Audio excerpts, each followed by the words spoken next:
Dear second P U C students, heaven if you are not here on earth ಅಂತಕ್ಕಂತಹ ನಮ್ಮ ರಾಜ್ಯದ ಕುವೆಂಪು ಅವರು ಬರೆದಿರ್ತಕ್ಕಂತಹ poem ಏನಿದೆನೋ ಈ ಒಂದು ಪೋಯಮ್ನ ಆಧಾರದ ಮೇಲೆ ನಿಮ್ಮ ಪರೀಕ್ಷೆಯಲ್ಲಿ 3 ಅಂಕದ ಒಂದು ಪ್ರಶ್ನೆಯನ್ನು ಕೇಳ್ತಾರೆ ವಿದ್ಯಾರ್ಥಿಗಳೇ. ಕ್ವಶನ್ ನಂಬರ್ 22 ಅಲ್ಲಿ ಈ ಒಂದು ಪ್ರಶ್ನೆ ಬರ್ತಕ್ಕಂತಹ ಚಾನ್ಸ್ ಇರುತ್ತೆ. ನಿಮ್ಮ ಮಾಡೆಲ್ ಕ್ವಶನ್ ಪೇಪರ್ಗಳಲ್ಲಿ ಅಂದರೆ 3 ಮಾಡೆಲ್ ಕ್ವಶನ್ ಪೇಪರ್ ಏನು ಬಿಟ್ಟಿದ್ದಾರೋ ಅಲ್ಲಿ ಯಾವೆಲ್ಲ ಪ್ರಶ್ನೆಗಳನ್ನು ಕೇಳಿದ್ದಾರೋ ಅವುಗಳಿಗೆ ಇಲ್ಲಿ ಉತ್ತರವನ್ನು ಕೊಡ್ತಾ ಇದ್ದೇನೆ. ತುಂಬ ಸಿಂಪಲ್ ಆಗಿರ್ತಕ್ಕಂತಹ ಸೆಂಟೆನ್ಸ್ಗಳಲ್ಲಿ ಈ ಒಂದು ಆನ್ಸರ್ಸ್ಗಳನ್ನು ಕೊಡ್ತಾ ಇದ್ದೇನೆ. ಪಾಯಿಂಟ್ ವೈಸ್ ಕೊಡ್ತಾ ಇದ್ದೇನೆ ವಿದ್ಯಾರ್ಥಿಗಳೇ. ನೀವು ಯಾರು ಕೂಡ ಎಕ್ಸಾಮಲ್ಲಿ ಪಾಯಿಂಟ್ ವೈಸ್ ಬರೆಯೋಕೆ ಹೋಗ್ಬಿಡಿ. ನಿಮಗೆ ಕಲೀಲಿಕ್ಕೆ ತುಂಬ ಈಸಿ ಆಗಲಿ ಅಂತ ಹೇಳಿ ಮಾತ್ರ ನಾನು ಇಲ್ಲಿ ಪಾಯಿಂಟ್ ವೈಸ್ ಕೊಡ್ತಾ ಇದ್ದೇನೆ. ಇದನ್ನು ನೀವು ಸರಿಯಾಗಿ ನೆನಪಿಟ್ಕೋಬೇಕು. ತುಂಬ ಸಿಂಪಲ್ ಆಗಿರೋ ಸೆಂಟೆನ್ಸ್ಗಳಿರ್ತವೆ. ಪ್ರತಿ ಸೆಂಟೆನ್ಸನ್ನು ಕೂಡ ನೀವು ಮೀನಿಂಗನ್ನು ಸರಿಯಾಗಿ ಅರ್ಥ ಮಾಡ್ಕೊಳ್ತಾ ಹೋಗಿ ವಿಡಿಯೋವನ್ನು ಕರೆಕ್ಟಾಗಿ ಫಸ್ಟ್ ಟು ಲಾಸ್ಟ್ ಸೆಂಟೆನ್ಸ್ವರೆಗೂ ಕರೆಕ್ಟಾಗಿ ನೋಡ್ಕೊಳ್ಳಿ ಮತ್ತು ಪ್ರತಿ ಸೆಂಟೆನ್ಸನ್ನು ಅರ್ಥ ಮಾಡ್ಕೊಳ್ಳಿ. ಖಂಡಿತವಾಗ್ಲೂ ನಿಮ್ಮ ಎಕ್ಸಾಮಲ್ಲಿ ಈ ಪಾಯಿಂಟ್ಸ್ಗಳು ತುಂಬಾ ಹೆಲ್ಪ್ಫುಲ್ ಆಗಿರ್ತವೆ. ಬನ್ನಿ ಈಗ ಫಸ್ಟ್ ಕ್ವೆಶನ್ ಏನಿದೆ ನೋಡ್ತಾ ಹೋಗೋಣ. What aspects of nature make this earth heaven according to Kuvempu? ಅಂದ್ರೆ ಈ ಭೂಮಿ ಮೇಲಿರ್ತಕ್ಕಂತಹ ಯಾವೆಲ್ಲ ಅಂಶಗಳು ಈ ಒಂದು ಭೂಮಿಯನ್ನ ಅಥವಾ ನೇಚರ್ನ ಅಂಶಗಳೇನಿದಾವೋ ಅವು ಭೂಮಿಯನ್ನ ಸ್ವರ್ಗದ ರೀತಿಯಲ್ಲಿ ಮಾಡ್ತವೆ. ಹೆವನ್ ಅಂದ್ರೆ ಸ್ವರ್ಗ ಅಂತ ಹೇಳಿ. ಸೊ ಸ್ವರ್ಗವನ್ನಾಗಿ ಮಾಡಲಿಕ್ಕೆ ಯಾವೆಲ್ಲ ಅಂಶಗಳು ಕಾರಣ ಆಗಿದಾವೆ ಅಂತಕ್ಕಂಥದ್ದನ್ನ ಕೇಳಿದ್ದಾರೆ. ಸೊ ಇಲ್ಲಿರ್ತಕ್ಕಂತಹ ಪಾಯಿಂಟ್ಸ್ಗಳನ್ನ ನೋಡ್ತಾ ಹೋಗೋಣ.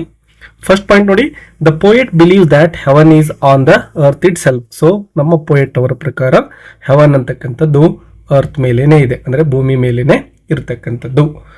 ಹಿ gives many examples to support his idea. ತಮ್ಮ ಒಂದು ಅಭಿಪ್ರಾಯವನ್ನು ಅವರು ಪ್ರೂವ್ ಮಾಡಲಿಕ್ಕೆ ಅಂತೇಳಿ ಅನೇಕ ಉದಾಹರಣೆಗಳನ್ನು ಕೊಡ್ತಾ ಹೋಗ್ತಾರೆ. ಅದರಲ್ಲಿ ಮೊದಲೇ ನೋಡಿ, he describes the roaring and rushing streams with clear crystal water. ತುಂಬ ಕ್ಲಿಯರ್ ಆಗಿರ್ತಕ್ಕಂತಹ ಒಂದು ವಾಟರ್ ಏನು ಹರಿತಾ ಇದೆನೋ, ರೋರಿಂಗ್ ಅಂದರೆ ಗರ್ಜಿಸ್ತಾ ಅಂಥೇಳಿ, ಆ್ಯಂಡ್ ರಶಿಂಗ್ ಸ್ಟ್ರೀಮ್ಸ್. ಸ್ಟ್ರೀಮ್ಸ್ ಅಂದರೆ ತೊರೆಗಳು, ಪ್ರವಾಹಗಳು ಅಥವಾ ಹಳ್ಳಗಳು ಅಂತ ಕರಿತೇವಲ್ವಾ, ಅಥವಾ ಸಣ್ಣ ಸಣ್ಣ ನದಿಗಳು ಅಂತ ಕರಿತೇವಲ್ವಾ. ಸೊ ಆ ನದಿಗಳಲ್ಲಿ ಹರಿತಕ್ಕಂತಹ ನೀರು ಅಥವಾ ಈ ಒಂದು ಕೊಳ್ಳಗಳೇನಿದಾವೋ ಅವು ಯಾವ ರೀತಿ ಗರ್ಜಿಸ್ತಾ ಅಂದರೆ ಸೌಂಡ್ ಮಾಡ್ತಾ ಮುಂದೆ ಸಾಕ್ತವೆ. ಅವು ಎಷ್ಟೊಂದು ಸುಂದರವಾಗಿರ್ತಕ್ಕಂತಹ ಕ್ಲಿಯರ್ ಆಗಿರ್ತಕ್ಕಂತಹ ಒಂದು ವಾಟರನ್ನು ಸಾಗಿಸ್ತಾ ಇರ್ತವಲ್ವಾ, ಅದು ನೋಡಲಿಕ್ಕೆ ಅದ್ಭುತವಾಗಿರ್ತಕ್ಕಂಥದ್ದು. ಸ್ವರ್ಗವನ್ನು ಕ್ರಿಯೇಟ್ ಮಾಡಲಿಕ್ಕೆ ಈ ಒಂದು ಹರಿತಕ್ಕಂತಹ ನೀರು ಕೂಡ ಕಾರಣ ಅಂತೇಳಿ ಈ ಪಾಯಿಂಟ್ ಅಲ್ಲಿ ನೋಡ್ತೇವೆ. ಇನ್ನು next, he also speaks about the rolling white waves of the C. Waves ಅಂದ್ರೆ ಅಲೆಗಳು ಅಂತ ಕರಿತೇವೆ. ದ ಸಿ ಅಂದ್ರೆ ಸಮುದ್ರ. ಸಮುದ್ರದ ಅಲೆಗಳು ಯಾವ ರೀತಿ ರೋಲಿಂಗ್ ಮಾಡ್ತಾ ಅಂದ್ರೆ ತುಂಬಾ ದೂರದಿಂದ ಹಾಗೆ ಓಡೋಡ್ತಾ ದಡದ ಕಡೆಗೆ ಬರ್ತಾವಲ್ವಾ, ಆ ದೃಶ್ಯವೂ ಸಹ ಈ ಒಂದು ಭೂಮಿಯನ್ನ ಸ್ವರ್ಗ ಮಾಡಲಿಕ್ಕೆ ಸಹಾಯಕವಾಗಿದ್ದಾವೆ ಅಂತ ಹೇಳ್ತಾರೆ ಪೋಯೆಟ್ ಅವರು. The soft sunlight shining through the green leaves in beautiful gardens gives great joy. So sunlight ಬಗ್ಗೆ ನೆಕ್ಸ್ಟ್ ಹೇಳ್ತಾರೆ. ಸೂರ್ಯನ ಕಿರಣಗಳು ಅಂದರೆ ತುಂಬಾ ಸಾಫ್ಟ್ ಆಗಿರ್ತಕ್ಕಂತಹ ಸೂರ್ಯನ ಕಿರಣಗಳು ದಟ್ಟವಾಗಿ ಬೆಳೆದಿರ್ತಕ್ಕಂತಹ ಗಾರ್ಡನ್ ಅಂದರೆ ಅನೇಕ ಗಿಡ ಮರಗಳು ಬೆಳೆದಿರ್ತಕ್ಕಂತಹ ಪ್ಲೇಸಲ್ಲಿ ಆ ಒಂದು ಲೀವ್ಸ್ ಏನಿರ್ತವೋ ಅಂದರೆ ಎಲೆಗಳೇನಿರ್ತವೋ ಅವುಗಳ ಮೂಲಕ ಹಾದು ಏನು ಭೂಮಿಯನ್ನು ತಲುಪುತ್ತಲ್ವಾ, ಅದು ಕೂಡ ತುಂಬ ಅದ್ಭುತವಾಗಿರ್ತಕ್ಕಂತಹ ದೃಶ್ಯ. ಅದನ್ನು ನೋಡಿದರೆ ನಮಗೆಲ್ರಿಗೂ ಕೂಡ ತುಂಬ ಸಂತೋಷ, ಗ್ರೇಟ್ ಜಾಯ್ಸ್ ಸಿಗುತ್ತೆ. So that is also making this earth heaven. Next point ನೋಡಿ, the gentle sun warms the earth and makes life pleasant. So ಆ ಜೆಂಟಲ್ ಸನ್, ಸೌಮ್ಯವಾಗಿರ್ತಕ್ಕಂತಹ ಸೂರ್ಯನ ಕಿರಣಗಳು ಈ ಒಂದು ಅರ್ಥನ್ನು, ಭೂಮಿಯನ್ನು ತುಂಬಾ ಹಿತಕರವಾಗಿ ಇರುವಂತೆ ಮಾಡ್ತವೆ. ಇಡೀ ಈ ಭೂಮಿಯ ಮೇಲೆ ಇರ್ತಕ್ಕಂತಹ ಎಲ್ಲ ಲೈಫ್ ಅಂದರೆ ಜೀವಗಳೇನಿದಾವೋ, ಜೀವರಾಶಿ ಕೇವಲ ಮನುಷ್ಯರಷ್ಟೇ ಅಲ್ಲ, ಪ್ರಾಣಿಗಳಿರ್ಬೋದು, ಸಸ್ಯಗಳಿರ್ಬೋದು, ಎಲ್ಲವನ್ನು ಕೂಡ ತುಂಬ ಹಿತಕರವಾಗಿ ಜೋಪಾನ ಮಾಡ್ತಕ್ಕಂತಹ ಕೆಲಸವನ್ನು ಈ ಸೂರ್ಯನ ರಶ್ಮಿ ಅಥವಾ ಕಿರಣಗಳು ಮಾಡ್ತವೆ. The golden beauty of the harvest fields and the cool divine moonlight add to nature's charm. ಮತ್ತೆರಡು ಪಾಯಿಂಟ್ಸ್ಗಳನ್ನು ಇಲ್ಲಿ ನೋಡ್ತೇವೆ. ದ ಗೋಲ್ಡನ್ ಬ್ಯೂಟಿ, ಗೋಲ್ಡನ್ ಅಂದರೆ ಸುವರ್ಣ ಅಥವಾ ಬಂಗಾರ ಅಂತ ಕರಿತೇವೆ. ಸೊ ಬಂಗಾರವರ್ಣಿತವಾಗಿ ಕಾಣ್ತಕ್ಕಂತಹ ಹೊಲಗದ್ದೆಗಳು, ಫೀಲ್ಡ್ಸ್ ಅಂದರೆ ಬೆಳೆದು ನಿಂತಿರುತ್ತೆ, ಅವು ಕಟಾವಿಗೆ ಬಂದಿರ್ತವೆ. ಅಂತಹ ಸಂದರ್ಭದಲ್ಲಿ ಅವು ಒಣಗಿ ನಿಂತಾಗ ಹಳದಿ ಕಲರ್ ಕಾಣಿಸ್ತಾ ಇರ್ತವೆ. ಸೊ ಅದನ್ನು ಇಲ್ಲಿ ಗೋಲ್ಡನ್ ಬ್ಯೂಟಿ ಅಂತೇಳಿ ಪೋಯೆಟ್ ಅವರು ಕರಿತಾ ಇದ್ದಾರೆ. ಸೊ ಅದು ಕೂಡ ನೇಚರ್ ಬ್ಯೂಟಿಯನ್ನು ಹೆಚ್ಚಿಸುತ್ತೆ. The cool divine Moon light, ಮತ್ತು ನೋಡಿ ಚಂದ್ರನ ಒಂದು ಸೌಂದರ್ಯವು ಕೂಡ ತುಂಬ ಕೂಲಾಗಿರ್ತಕ್ಕಂಥದ್ದು ಮತ್ತು ಡಿವೈನ್ ಅಂತ ಹೇಳಿ ಕರಿತಾ ಇದ್ದಾರೆ ಆ ಮೂನ್ ಲೈಟನ್ನು. ಆ ಮೂನ್ ಲೈಟ್ ಕೂಡ ಈ ಒಂದು ಭೂಮಿಯ ಸ್ವರ್ಗವನ್ನು ಹೆಚ್ಚಿಸ್ತಾ ಇದೆ.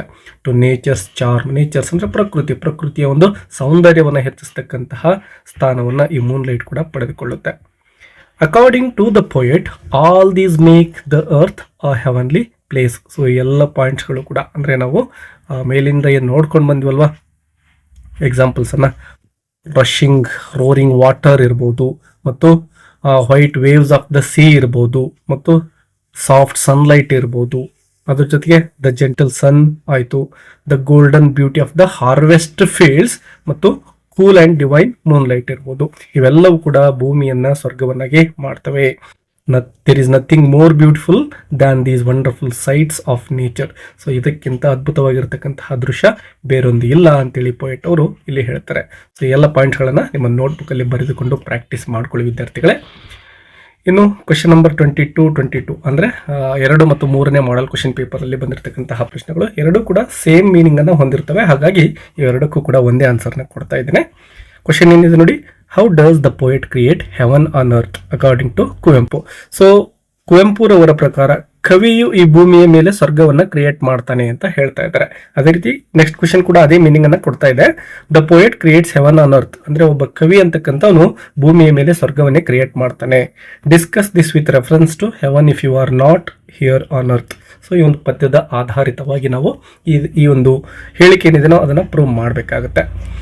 According to Kuvempu the poet creates heaven on earth. ಕವಿ ಅಂತಕ್ಕಂಥವ್ರು ಯಾವ ರೀತಿ ಭೂಮಿಯ ಮೇಲೆ ಸ್ವರ್ಗವನ್ನು ಕ್ರಿಯೇಟ್ ಮಾಡ್ತಾರೆ ಅಂತಕ್ಕಂಥದ್ದನ್ನ ಇಲ್ಲಿ ಕುವೆಂಪುರವರ ಪ್ರಕಾರ ನೋಡ್ತಾ ಹೋಗೋಣ. Unlike ordinary people, he has the special ability to notice nature's beauty and describe it beautifully in poetry.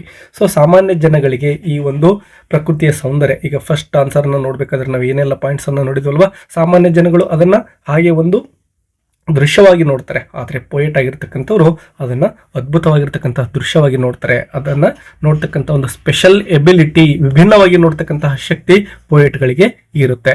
ಅದನ್ನು ನೋಡಿದಂಥವ್ರು ಅದನ್ನು ಡಿಸ್ಕ್ರೈಬ್ ಇಟ್ ಅಂದರೆ ಅದನ್ನು ನೋಡಿದ್ದನ್ನ ತುಂಬಾ ಸುಂದರವಾಗಿ ವರ್ಣನೆ ಮಾಡ್ಲಿಕ್ಕೆ ಬರ್ತಕ್ಕಂಥದ್ದು ಪೋಯೆಟ್ಗಳಿಗೆ ಅಂದ್ರೆ ಕವಿಗಳಿಗೆ ಮಾತ್ರ. ಎಲ್ಲಿ ಅಂದ್ರೆ ಬ್ಯೂಟಿಫುಲಿ ಇನ್ ಪೋಯೆಟ್ರಿ. ಅವರ ಒಂದು ಸಾಹಿತ್ಯದಲ್ಲಿ ಪದ್ಯಗಳನ್ನ ಏನ್ ಬರೀತಾರೋ ಆ ಪದ್ಯಗಳಲ್ಲಿ ಆ ಒಂದು ಪ್ರಕೃತಿಯನ್ನ ತುಂಬಾ ಅದ್ಭುತವಾಗಿ ವರ್ಣನೆಯನ್ನ ಮಾಡ್ತಕ್ಕಂತಹ ಶಕ್ತಿ ಪೋಯೆಟ್ಗಳಿಗಿರುತ್ತೆ, ಆರ್ಡಿನರಿ ಪೀಪಲ್ಗೆ ಇರೋದಿಲ್ಲ.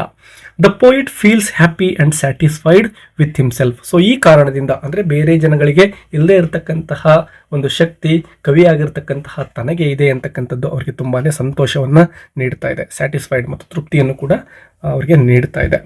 Because he observes the sweetness of nature. So ಆ ಒಂದು ನೇಚರ್ಲಿರ್ತಕ್ಕಂತಹ ಎಲ್ಲ ಸ್ವೀಟ್ನೆಸ್ ಅನ್ನ ಆಹ್ವಾನ ಮಾಡಲಿಕ್ಕೆ ಅಂದ್ರೆ ಆಸ್ವಾದಿಸ್ಲಿಕ್ಕೆ ಇವ್ರ ಕಡೆ ಸಾಧ್ಯ ಆಗ್ತಾ ಇದೆ. And expresses it through his poetry. ನೋಡಿದ್ದನ್ನ ಅದನ್ನ ಎಕ್ಸ್ಪ್ರೆಸ್ ಮಾಡ್ತಕ್ಕಂತಹ ಎಬಿಲಿಟಿ ಕೂಡ ಇವರಿಗಿದೆ. By singing the song of nectar he shares the beauty and joy of nature with others. So ಈ ಒಂದು ಬ್ಯೂಟಿಯನ್ನು ಅವರು ಸಾಂಗ್ ಆಫ್ ನೆಕ್ಟರ್ ಅಂತ ಕರೀತಾ ಇದ್ದಾರೆ. ಅದನ್ನ ಬೇರೆಯವರಿಗೂ ಕೂಡ ಶೇರ್ ಮಾಡ್ತಕ್ಕಂತಹ ಶಕ್ತಿ ಮತ್ತು ಅದರ ಒಂದು ಸೌಂದರ್ಯವನ್ನು ಸವಿತಕ್ಕಂತಹ ಶಕ್ತಿ ತಮಗೆ ಇರ್ತಕ್ಕಂಥದ್ದು ಅಂದ್ರೆ ಕವಿಯಾಗಿರ್ತಕ್ಕಂಥವರೇ ಅವರಿಗೆ. Through his poems he expresses his happiness clearly. So ಪೋಯಮ್ಗಳ ಮೂಲಕ ತನ್ನ ಒಂದು ಸಂತೋಷವನ್ನ ಎಕ್ಸ್ಪ್ರೆಸ್ ಮಾಡಲಿಕ್ಕೆ ಕವಿಗಳಿಗೆ ಸಾಧ್ಯ ಆಗುತ್ತೆ.